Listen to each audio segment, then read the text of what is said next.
Marsland Chiropractic Centre. Today we are starting a series of videos on posture.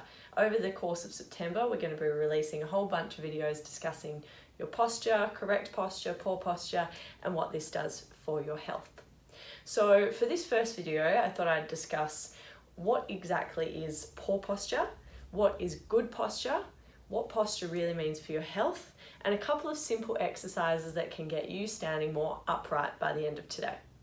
So first, let's discuss a little bit about your spine and correct spinal alignment.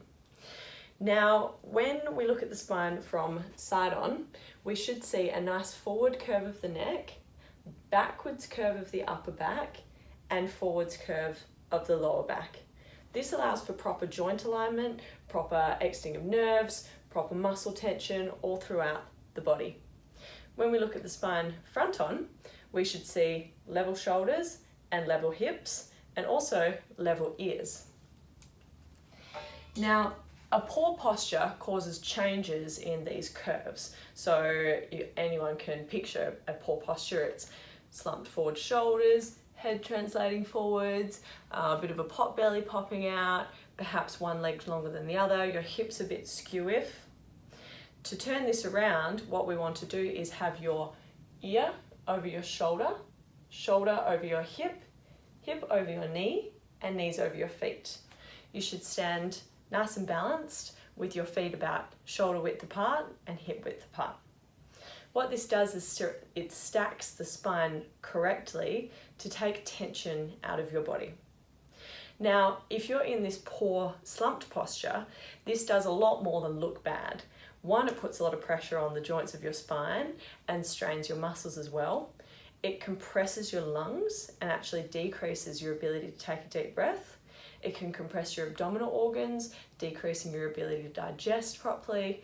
It leads to a more common occurrence of headaches because your head's actually quite heavy. So when it translates forward on your shoulders, it places a lot of tension on the muscles of the neck, leading to an increased risk of headache. It also puts a lot of pressure on your low back, leading to an increased risk of low back pain.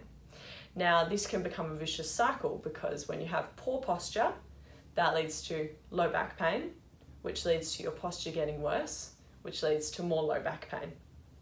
So, here's a couple of simple exercises to get you standing more upright. First of all, what I want you to do is get a friend to take a photo of you so that you can see exactly what your posture looks like. You want one photo front on and one photo side on.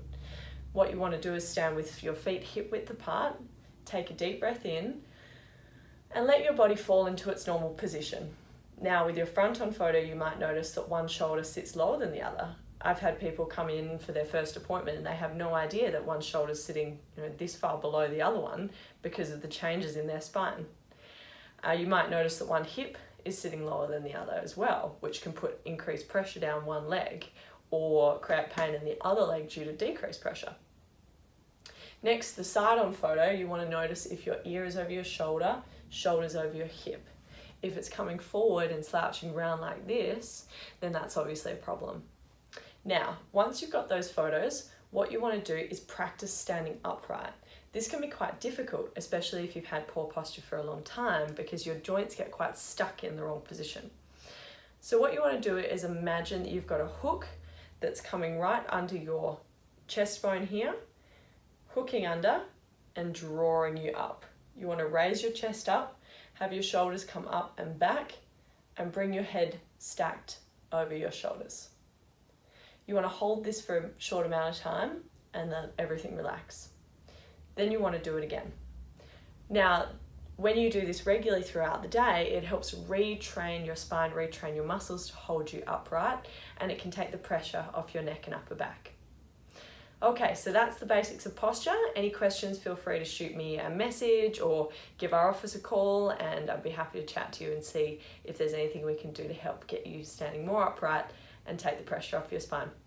Next video is going to be all about desk ergonomics and the proper way to sit at work to take the pressure off your spine, improve your posture, and reduce your risk of long-term pain. Until next time.